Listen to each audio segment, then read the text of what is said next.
तुम्ही CCNA certification केलं, congratulations. पण पुढे काय? पुढे मनात एकच प्रश्न येतो, अरे आपण तर CCNA सर्टिफिकेशन केलं आहे, मग आपल्याला जॉब पाहिजे. तर जॉब कोणत्या रोलमध्ये पाहिजे? आपल्याला काय काय केलं पाहिजे? सर्टिफिकेशन केलं म्हणजे आपल्याला जॉब भेटेल का CCNAमध्ये?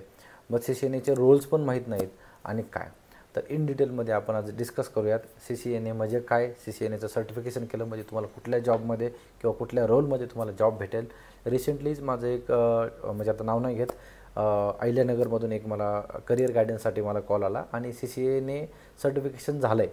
आणि मी विचारलं की मॅकचं कॉन्फिगरेशन किंवा मॅक रिलेटेड तुम्हाला काही माहिती आहे का? तर काहीच माहीत नाही आहे. तर असं चालणार नाही आहे. तर इन डिटेलमध्ये मी आज तुम्हाला सांगतो की जर तुमचं सर्टिफिकेशन झालं असेल तर तुम्हाला प्रॅक्टिकल नॉलेज पण काय काय पाहिजे. कारण कसं झालं आहे ना, कॉम्पिटिशन वाढली आहे आणि ॲज अ फ्रेशर तुम्हाला जॉब पाहिजे CCNAमध्ये आणि तुम्हाला इंटरेस्ट आहे की नाही आपल्याला नेटवर्किंगमध्ये जायचं आहे आणि आपण त्यामध्ये काय काय केलं पाहिजे. तर हा व्हिडिओ तुमच्यासाठी आहे. इन डिटेलमध्ये आज आपण डिस्कस करूयात. व्हिडिओ एंडपर्यंत बघा. चॅनलवरती नवीन असाल तर चॅनलला सबस्क्राईब करायचं विसरू नका. लेट स्टार्ट की CCNA means what. Cisco certified network associate हे एक एंट्री लेवलचं सर्टिफिकेशन आहे. जरी तुम्हाला नेटवर्किंग चांगलं जमत असेल किंवा हे असेल तर हे फक्त एक फाउंडेशन स्ट्रॉंग करणारं सर्टिफिकेशन आहे, ज्यामध्ये तुमचं नेटवर्किंगच्या रिलेटेड तुम्ही एक म्हणजे IP ॲड्रेस म्हणा, राउटिंग म्हणा, स्विचिंग म्हणा, सबनेटिंग म्हणा, VLAN म्हणा, या रिलेटेड तुमचं एक फाउंडेशन लेवलचं सर्टिफिकेशन आहे. म्हणजे काय की तुम्ही या लेवल तुम्ही स्ट्रॉंग केलेल्या आहेत, जे की तुम्ही आता तुम्ही IT मध्ये किंवा इंटरव्ह्यूचे म्हणजे इंटरव्ह्यूच्या दृष्टिकोनातून तुम्हाला असं वाटत असेल की यार नाही माझं आता पूर्ण झालं आहे, पण तुमचं सध्या बेसिक फंडामेंटल फक्त स्ट्रॉंग झालेले असतात आणि त्याचं हे सर्टिफिकेशन आहे नेटवर्किंगच्या रिलेटेड. बरं मग हे सर्टिफिकेशन तर तुम्ही केलं आहे, CCNA सर्टिफिकेशन झालं आहे, तुम्हाला IP address, switching, VLAN okay हे सगळ्या गोष्टी तुम्हाला माहीत झाल्या. तर मग तुम्ही जेव्हा इंटरव्ह्यूमध्ये जाता, जेव्हा तुम्हाला इंटरव्ह्यूमध्ये तुम्हाला ॲप्लाय करायचं आहे, जॉब रोल ॲप्लाय करायचं आहे, तर कुठल्या रोलला तुम्ही ॲप्लाय केलं पाहिजे. तर CCNA सर्टिफिकेशन झाल्यानंतर किती जॉब्स रोल तुमच्यासाठी ओपन होतात ते आता आपण डिस्कस करूयात. तर first of all first job role आहे तुमचा नेटवर्क सपोर्ट इंजिनियर. तर तुमचं जर हे सर्टिफिकेशन असेल आणि तुम्हाला जर IT मध्ये जॉब करायचं असेल तर तुम्हाला सगळ्याच जॉब प्रोफाईलला ॲप्लाय करायचं नाही, पर्टिक्युलरली एका प्रोफाईलला तुम्हाला जिथे स्ट्रॉंग आहे तुम्ही तिथे.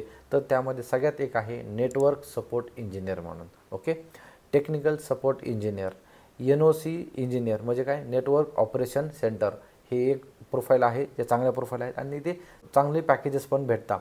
IT support specialist, network technician okay, आणि डेस्कटॉप सपोर्ट जिथे नेटवर्किंग आणि हार्डवेअर पण हे दोन्ही पण हे असतं. तर हे जे सगळे जॉब रोल्स आहेत हे सगळे टोटल डिपेंड आहेत CCNAवरती आणि हे सगळे बिगिनर लेवल्स आहेत, जे की तुम्हाला लेवल 1 सपोर्ट म्हणून तुम्हाला हे झाले. आणि काय ना, ग्रॅज्युअली तुम्हाला हे जे लेवल 1चे जे काही जॉब रोल आहेत ते तुम्हाला इन्क्रीज केल्यानंतरच तुम्हाला चांगलं पॅकेज आणि तुम्हाला चांगलं एक्सपिरियन्स आणि तुम्हाला जॉबची जी काही म्हणजे अजून का तुम्हाला जी काही 2x 10x जी काही ऑपॉर्च्युनिटी आहे ती तुम्हाला वाढेल. ओके, सो सर्टिफिकेशन तुम्ही केलं आहे तर चांगली गोष्ट आहे आणि त्या रिलेटेड आपण आता जे जॉब रोल डिस्कस केले त्या रिलेटेड आहे. But as a fresher, as a entry level म्हणून ते ठीक आहे. बट तुम्ही सध्याची जर मार्केट सिच्युएशन जर बघितली तर तुम्ही एवढं केलं म्हणजे काफी नाही आहे. कारण तुम्ही खूप लोक बघितले असेल की CCNA सर्टिफिकेशन अवेलेबल आहे, काही जण तर डमी करून पण ते सर्टिफिकेशन घेता. बट या गोष्टी जर तुम्हाला इन डिटेलमध्ये असतील ना तर तुम्हाला अजून काय केलं पाहिजे की जेणेकरून बाकीच्यांपेक्षा तुम्ही डिफरंट असाल आणि तुम्हाला CCNAमध्ये तुम्हाला जॉब भेटेल, नेटवर्किंगमध्ये तुम्हाला जॉब भेटेल. तर त्या गोष्टी आपण डिस्कस करू.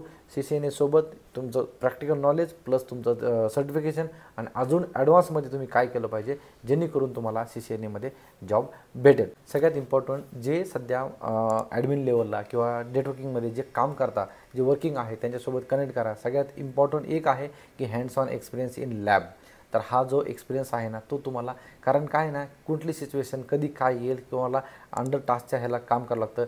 म्हणजे जे काही यूज पॅकेट ट्रॅकर म्हणा, GNS3 रेग्युलरली हे जे आहेत हे तुम्हाला माहीत असलं पाहिजे, ह्याचा तुम्हाला एक्सपिरियन्स असला पाहिजे. सगळ्यात इम्पॉर्टंट तुम्हाला लिनक्सचं म्हणजे तुम्हाला विंडोजचं बऱ्यापैकी माहीत असतं, कारण तुमच्याकडे लॅपटॉप असतो, आपण जास्तीत जास्त यूज आपण विंडोजचा केला आहे. पण तेच तुम्हाला लिनक्सचा, मॅकचा एक्सपिरियन्स आहे का?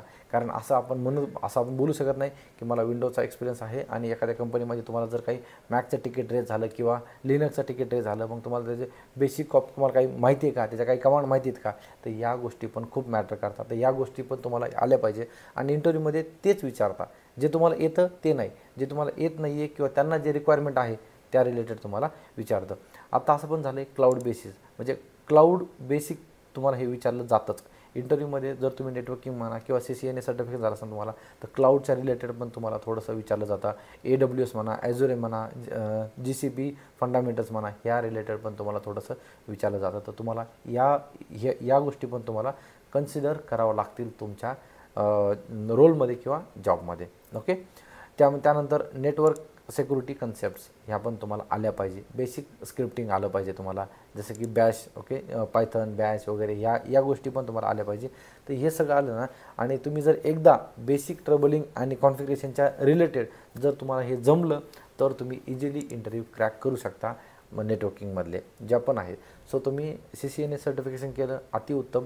त्यानंतर हे जे प्रोफाईल आपण डिस्कस करतो आहे ना, त्याच्या रिलेटेड तुम्हाला हे सगळ्या गोष्टी कराव्या लागतील. तरच सगळ्यात इम्पॉर्टंट आहे की तुम्हाला या गोष्टी तुम्हाला हँडल कशा करायच्या आहेत. ठीक आहे, सर्टिफिकेशन डॉक्युमेंटरी थिंग्स आहेत ह्या, जिथे की तुमचं रिझ्युमे म्हणा, लिंक्डइन म्हणा, तुमचं हायलाईट होईल. पण प्रॅक्टिकल नॉलेज तुम्ही इंटरव्ह्यू बसल्यानंतर ह्या सर्टिफिकेशनचा काही उपयोग नाही आहे.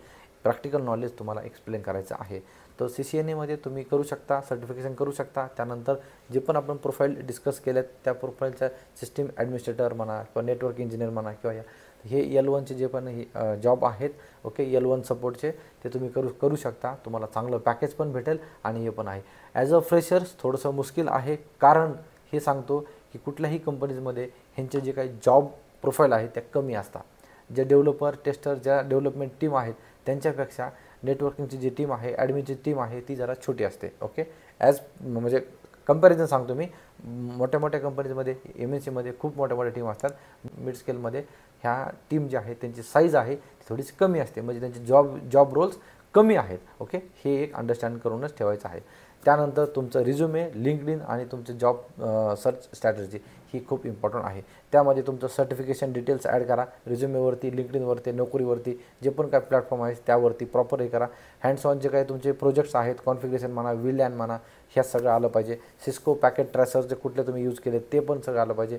टेक्निकल स्किल तुम्हाला नेटवर्किंगमध्ये आहे, CLI टूल्स म्हणा, हे सगळं तुम्हाला ॲड करता आलं पाहिजे. टेक्निकल स्किल्स म्हणा, सॉफ्ट स्किल्स म्हणा, कम्युनिकेशन म्हणा, ट्रबल शूटिंग म्हणा, हे सगळं तुम्हाला लिंक्डइन, नोकरी आणि तुमचं रिझ्युमेवरती मेन्शन केलं पाहिजे. तरच तुमची प्रोफाईल हायलाईट होईल. ओके, काहीतरी आपण करतो आहे, सर्टिफिकेशन करतो आहे म्हणून आपल्याला जॉब भेटणार असं नाही आहे. हे सगळं आहे एंट्री लेवलचं सर्टिफिकेशन आहे CCNA. आणि टेक्निकल सपोर्ट, नेटवर्किंग, NOC इंजिनियरमध्ये तुम्ही करू शकता. चांगलं पॅकेज पण आहे. इनिशियल लेवलला थोडंसं अवघड आहे, पण एकदा जर चांगला जॉब भेटला तर यामध्ये चांगलं तुमचं म्हणजे करिअर तुम्ही चांगलं करू शकता. सो मला सांगा, तुम्ही तुमचं सर्टिफिकेशन झालं आहे का, तुम्हाला करायचं आहे का, आणि इन फ्युचरमध्ये तुम्हाला कुठल्या टॉपिकवरती व्हिडिओ पाहिजे किंवा CCNAच्या रिगार्डिंग, नेटवर्किंगच्या रिगार्डिंग तुम्हाला स्ट्रॉंग कुठला एखादा इन डिटेलमध्ये व्हिडिओ पाहिजे तर मला कमेंटमध्ये नक्की सांगा. आणि तुम्हाला CCNAमध्ये जॉब करायचा आहे का, तर ते पण मला येस नो तुम्ही सांगितलं तरी पण चालेल. म्हणजे मला अजून कळेल की CCNAच्या रिलेटेड, नेटवर्किंगच्या रिलेटेड अजून इन डिटेल व्हिडिओज बनवायचे की नाही. ओके, सो सर्टिफिकेशन केल्यानंतर तुमचं प्रॅक्टिकल नॉलेज करा. प्रॅक्टिकल नॉलेज केल्यानंतर बेसिक जे काही इंटरव्ह्यूचे क्वेश्चन्स आहेत, म्हणजे डिफरन्स बिटवीन स्विच आणि राउटर, सबनेटिंग काय आहे, कॉन्फिगरेशन काय आहे, IP ॲड्रेस काय आहे, ओके, डिफॉल्ट गेटवे काय असतो, ह्या छोट्या गोष्टी तुम्हाला अंडरस्टँड करणं गरजेचं आहे. त्यानंतरच तुम्हाला जॉब 101% भेटेल. ओके, सर्टिफिकेशन हे एक म्हणजे CCNA सर्टिफिकेशन हे एक फक्त स्टेप 1 आहे. तुम्हाला कन्सिस्टन्सी ठेवायची आहे, लॅबची प्रॅक्टिस करायची आहे. त्यानंतरच तुम्ही जॉबपर्यंत, ITच्या जॉबपर्यंत तुम्ही पोहोचता. ओके, सो व्हिडिओ कसा वाटला तो मला कमेंटमध्ये नक्कीच सांगा. व्हिडिओ आवडला असेल तर लाईक करा, तुमच्या फ्रेंड्सबरोबर मग हा व्हिडिओ शेअर करा. आणि येस, चॅनलवरती नवीन असेल तर चॅनलला सबस्क्राईब करायचं विसरू नका. Thanks for watching. Till then, bye bye.